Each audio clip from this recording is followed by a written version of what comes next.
Bonsoir, merci d'être avec nous à la une de ce journal. Cette information de notre rédaction, Fabienne Fischer pourrait ne pas pouvoir prêter serment ce jeudi car des recours au tribunal fédéral sont encore pendants sur son élection.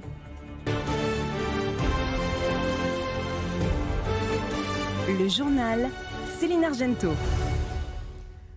Fabienne Fischer pourrait-elle ne pas entrer en fonction? La gagnante de l'élection complémentaire au Conseil d'État doit prêter serment ce jeudi, mais un citoyen genevois conteste toujours l'élection en justice. Gilles Miellot. Un dossier kafkaïen qui pourrait bien se transformer en Genferaille. Philippe Auberson, citoyen genevois sans parti pris politique et pour porter haut les valeurs démocratiques, dit-il, a fait plusieurs recours au tribunal fédéral après s'être plongé dans différents textes de loi. Il y a un arrêt du tribunal fédéral qui date de 2008 qui dit que, de façon explicite, qu'on ne peut pas se présenter à Genève au deuxième tour si on n'a pas été au premier. Ce qui est illégal, c'est que Mme Bachmann ne s'est pas présentée au premier tour. Elle n'a pas rempli tous les documents qu'ont dû faire les autres candidats. Débouté par la Chambre constitutionnelle sur cette question, il a ensuite fait recours au tribunal fédéral et conteste désormais le fait que le Conseil d'État ait validé les résultats de l'élection dans sa feuille d'avis officielle.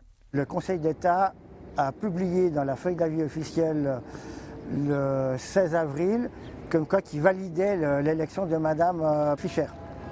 Alors que d'après de nouveau la LEDP, article 77 alinéa 1, tant que tous les recours sont pendants ou qui n'ont pas été exécutoires, il faut mettre l'arrêté en attente.